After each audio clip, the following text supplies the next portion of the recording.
Hey, hola, todo el mundo. El día de hoy vamos a ver, me, según el negocio del fútbol, ¿cuál es la liga más fácil del mundo? Vamos allá. Y puede ser, no tiene por qué ser europeo, obviamente, puede ser de cualquier liga del mundo. Así que vamos a ver.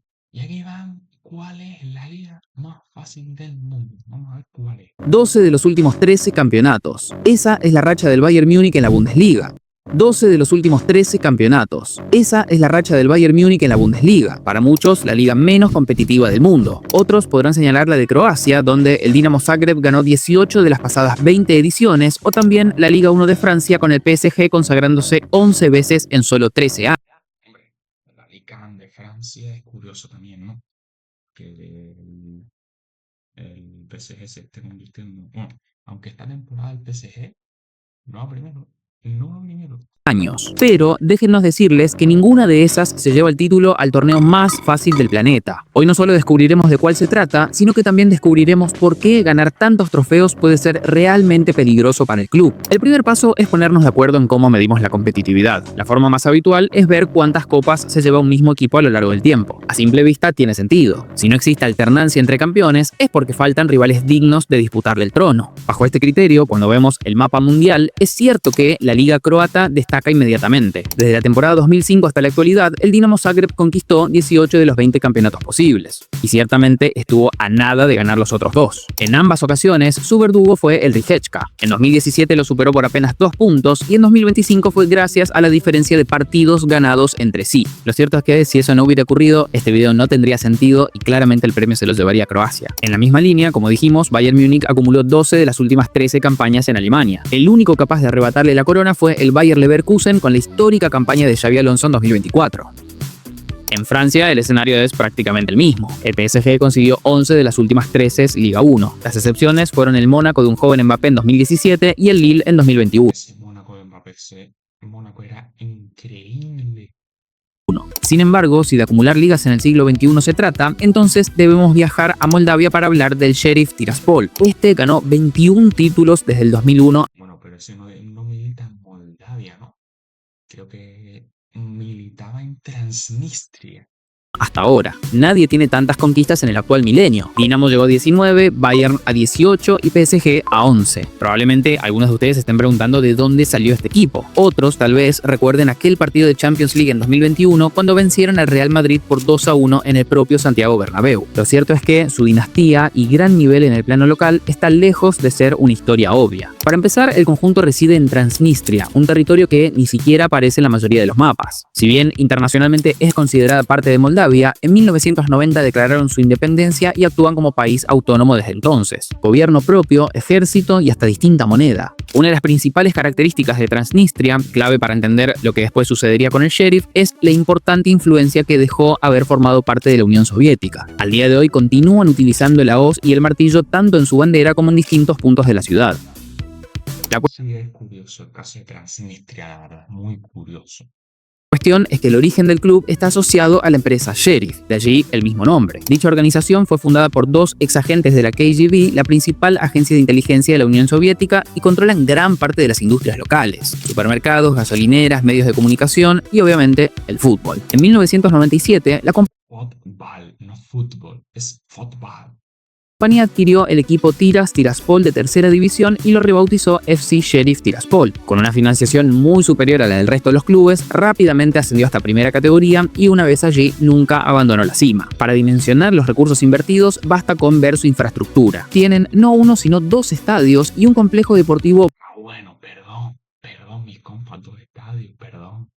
Valuado en $200 millones que incluye 8 campos de entrenamiento, varios gimnasios y diversas salas de usos múltiples. Una lista que no solo es una anomalía en Transnistria y Moldavia, sino que también supera ampliamente a lo de muchos clubes conocidos alrededor del mundo. Además, obviamente, hay un gran staff de expertos dentro del primer equipo. Sin eso, nada de todo lo anterior tiene sentido. El fútbol se ha vuelto increíblemente profesional y los perfiles necesarios son cada vez más diversos. En dicha línea, uno de los roles más requeridos en los clubes de primer nivel es el del analista táctico. Se trata de la persona encargada de descifrar todo lo que ocurre en los partidos para luego entregar información clara y accionable al entrenador, el staff y sus jugadores. El trabajo de los sueños para muchos de los que estamos aquí. Por eso, si siempre te gustó evaluar cómo presionan los equipos, de qué manera cubrir los espacios y cuáles son las debilidades del rival, con Industria y grados nacionales para el presenta entre 6 sobre el sponsor de este video. Volviendo al Sheriff, su dominancia económica es total. El presupuesto que tienen de 4,7 millones de dólares puede que suene insignificante en Inglaterra, pero representa entre 6 y 12 veces más que el resto de los equipos de su país. Muchos de los otros conjuntos ni siquiera tienen estadio propio. El Sheriff, recordemos, posee 2. Básicamente se trata de clubes de barrio intentando competir contra una corporación de increíble poder tanto económico como político. Esa es la razón de la brecha y de que el Sheriff sea el club con más cantidad de títulos de liga en este milenio. Ahora bien, la realidad es que hasta aquí lo único que hemos hecho para comparar a los distintos torneos es sumar títulos. Sin embargo, todos sabemos que no es lo mismo consagrarse en la última fecha y por diferencia de goles que hacerlo faltando 5 o 6 jornadas de la temporada. Si todos los años el campeón La diferencia es notable, muy notable en cuanto a nivel futbolístico. sea quien fuere, obtiene el trofeo por la más mínima diferencia, no podríamos decir que se trata de una liga poco competitiva. En la Premier League, por ejemplo, Manchester City ganó 6 de 7 títulos entre 2018 y 2024, y nadie se atrevería a decir que fue fácil. La diferencia promedio de puntos por sobre el segundo estuvo en apenas 3,5 unidades, por lo que mirar únicamente la cantidad de títulos no es suficiente para definir cuál es la liga más fácil del mundo. Debemos prestar atención a la manera en la que se consiguen esos títulos. En el caso del Dinamo Zagreb, cada vez que fue campeón tuvo en promedio 11 puntos de ventaja sobre el segundo y una diferencia de goles de 22 unidades por sobre el escolta. El Sheriff, por otro lado, alcanzó el mismo registro en diferencia de tantos, pero le sacó en promedio 15 puntos 15 puntos en promedio. Wow. al segundo. Esto quiere decir que el torneo suele quedar sentenciado 5 fechas antes de que termine. Tal como en el viejo este, el Sheriff manda cómodamente. Perdón, lo teníamos que decir. Pero Tenían que hacer ahora, no, bueno, se entiende. si ahora hacemos esa pregunta a nivel mundial y ampliamos la búsqueda, entonces el conjunto de Transnistria no es quien se consagra por mayor diferencia cada vez que lo hace. Ese premio se lo lleva The New Saints en la Liga de Gales. Desde la temporada 2011 el dominio fue brutal. Ganaron 12 de las 14 ligas disputadas. Más importante aún, la ventaja promedio por sobre el segundo fue de 16 puntos con Perdón, 16 puntos. Boy. 37 goles de diferencia. Si miramos la contienda de 2023-2024, la brecha fue simplemente absurda. No perdió ninguno de los 32 partidos. Obvio, de los 96 puntos disponibles cosechó 92. Es decir, ganó 30 encuentros y empató 2. El segundo quedó a 33 unidades atrás. Sí, 33. Son 11 partidos de diferencia. Una verdadera locura. Y ni nos hagan hablar de los goles. Mientras que anotó en 117 oportunidades, promediando 3,66 tantos por partido, le marcaron apenas 18 veces. La diferencia de gol de más 99 representa una distancia de La diferencia es brutal, brutal. 72 unidades sobre el segundo, que obtuvo un saldo de más 27. ¿Cómo es que un conjunto puede sacar semejante ventaja por sobre los demás? Para entender este dominio, debemos viajar al año 2003, momento en el que se fusionaron dos clubes muy distintos, Owe Street Town y Jan Freight. El primero es uno histórico. Se fundó en 1860 y participó incluso del nacimiento de la propia Asociación de Fútbol de Gales. Lamentablemente, a comienzos de este milenio se encontró en una situación crítica debido a problemas financieros. Allí es donde apareció el Jan Freight, un equipo bastante más nuevo que disfrutaba del éxito a partir de un importante patrocinio proveído por la empresa Total Network Solutions desde 1997. Su presidente, Mike Harris, vio en la crisis de Lowe Street una oportunidad, la posibilidad de expandir el negocio, contar con un mejor estadio y acceder a un club que, si bien participa de la liga galesa, está ubicado en Inglaterra. Él mismo dijo: lamentablemente, Owe Street se metió en dificultades financieras y estaba a punto de retirarse, así que compramos el club y pagamos sus deudas. Bueno, bien, bien. De esa manera, la nueva institución, que surgió de la fusión de ambos, se llamó acorde a quien puso los fondos, Total Network Solutions. Las siglas pasaron a ser TNS. Luego de 3 años, el acuerdo con la empresa que fondeaba la operación terminó y el club pasó a estar en manos de los socios. Por lo que, obviamente, los aficionados decidieron cambiarle el nombre. Si bien mantuvieron el TNS, eso ahora significa The New Saints. ¿Se imaginan lo que debe ser formar parte de ese grupo icónico que definió el nombre de su equipo? Nuevamente, Mike Harris declaraba: los aficionados propusieron un nombre que, de alguna manera, conservaba algo del pasado y algo de lo nuevo. Tomaron a San Oswaldo de Owe Street Town y Santa Freight de Jan Freight y así surgió The New Saints. Si bien el hecho de que los fanáticos elijan el nombre puede sonar algo amateur, la realidad es que Puede sonar algo muy aleatorio, pero bueno, también. La TNS estaba muy lejos de serlo. Y es precisamente en esa diferencia donde determinan su increíble hegemonía. Los Nuevos Santos son literalmente el único equipo de la liga galesa que funciona de manera profesional. Como cualquier club de primer nivel, sus jugadores se dedican únicamente al fútbol. Entrenan a diario, se ejercitan en el gimnasio, cuentan con un cuerpo técnico entero y todo el staff profesional que cualquier conjunto de primera división requiere. El escenario del resto es completamente diferente. Tomemos el caso del Kaunas White Nomads, otro de los equipos destacados de Gales y que en 2019 dio la sorpresa al vencer al Kilmarnock de Escocia en la primera ronda de clasificación Opa. de la Europa League. Fíjense que de todas formas no estamos hablando de llegar a cuartos de final de la Champions. Luego de que Ya, no es lo mismo. Son rango. increíble victoria en el plano continental, 6 de sus jugadores arribaron a Gales y fueron directamente al trabajo. Y por trabajo no nos referimos a ir al centro de kinesiología para comenzar la rehabilitación, sino justamente a las actividades extrafutbolísticas que pagan las cuentas. Su capitán, George Horan, además de jugador, es ingeniero eléctrico. Nathan Wolf, delantero, prepara cócteles en un bar. Los demás se reparten entre camareros y vendedores de distintas cosas. La diferencia de New Saints va incluso más allá de los futbolistas. Mientras que la TNS suele enviar a su entrenador al extranjero para que analice a los rivales, el Kaunas White Nomads con suerte puede acceder a las grabaciones que tiene la Federación de Fútbol de Gales. Ni que hablar de las instalaciones. Mientras que las de los Nuevos Santos están valuadas en 3 millones de libras, muchos de los otros tienen que incluso alquilar el estadio para sus partidos. Y esta brecha es cada vez más difícil de romper. Como vemos frecuentemente en el canal, un buen desempeño lleva después a acceder a las competencias europeas, lo que finalmente otorga un beneficio económico que se utiliza para ser incluso mejores. Con la creación de la Conference League, TNS se convirtió Eso es un círculo vicioso, no. Un círculo vicioso.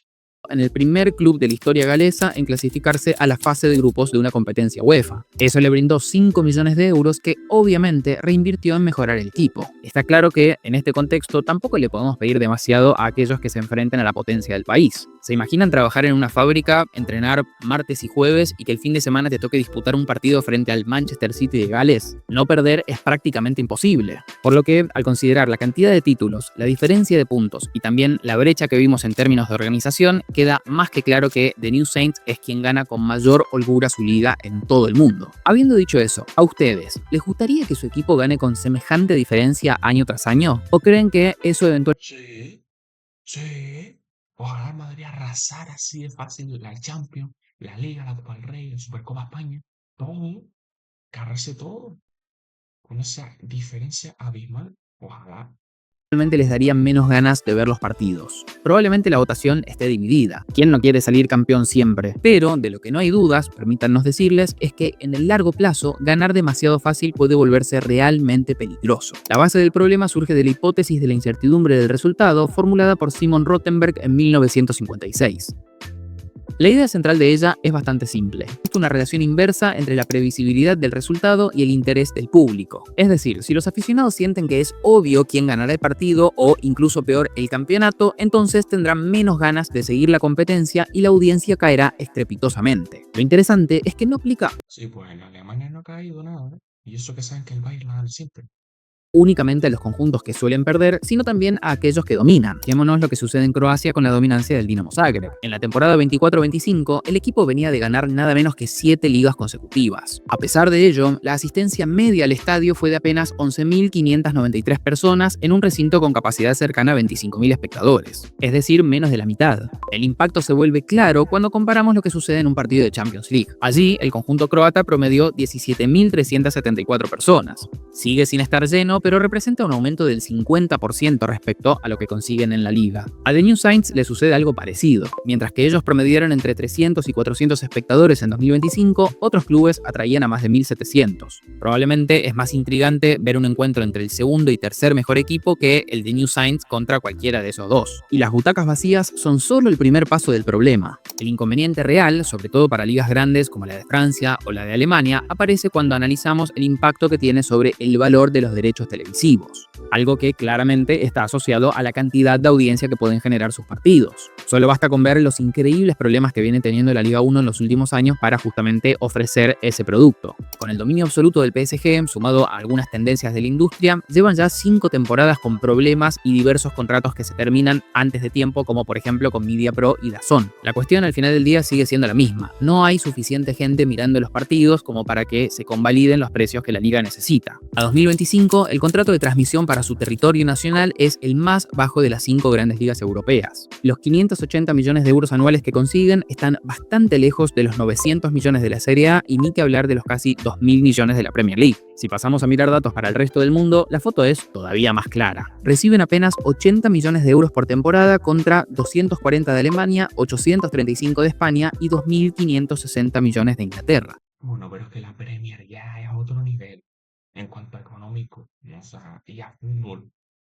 Es decir, la Premier League genera 32 veces más. Así es como se ganaron el apodo de la Liga de Granjeros. Y si bien el PSG ganó la Champions League y demostró que un francés también puede conquistarla, la falta de competencia es más que clara. De hecho, el suceso de Luis Enrique en 2025 no es otra cosa que la confirmación de la regla. Con el nivel de gasto que viene haciendo el conjunto parisino hace ya más de una década, la realidad es que deberían haberlo conseguido bastante antes. Al no tener muchos partidos de alto nivel Sí, la verdad, con a Mbappé, a Neymar y a Messi deberían haberla conseguido. en el plano local, puede haber cierta dificultad para luego salir a competir frente al Arsenal, al Barcelona o al Real Madrid. Visto de esta manera, el negocio de los clubes es bastante particular porque si bien buscan ser mejores que el resto, tampoco les conviene ser ampliamente superiores. En cualquier otra industria, si tu competencia está 10 escalones más abajo, mejor. Se vende más, la ganancia es mayor y te permite manejar el mercado con holgura. El objetivo podría llegar a ser eliminar Pero en este caso no, porque entonces los ingresos caen. por completo a la competencia y ser un monopolio. Si esto sucede a nivel equipos, el resultado final sería totalmente opuesto. Habrá menos competencia, el interés de la audiencia bajará, se reducirá la demanda por el producto y en última instancia se afectará negativamente las cuentas del propio equipo que domina todo. Por lo que, si tu club gana demasiado fácil durante un largo periodo de tiempo, yo, más que festejar, me preocuparía. Al final del día, no hay nada más lindo que tener rivalidades que estén a la altura y den espectáculo hasta el último día del torneo. Y si por casualidad son seguidores de New Saints, best of luck. No olviden suscribirse y cualquier comentario que quieran hacer lo vamos a leer. Vayan a suscribirse a Memorias del Fútbol, ¿eh? Gran canal de fútbol, sinceramente. Un buen vídeo. A mí me gustaría ser Madrid todos los años. No. Cada 2 años la Champions y todos los títulos. Con un triplete ya es hora de un triplete, que ya desde que Danilo nos lo fastidió, le tengo ganas. Y nada, si has llegado hasta el momento del vídeo, recordarte que eres una persona válida y valiosa y que quieres te muchísimo. Hasta el próximo vídeo.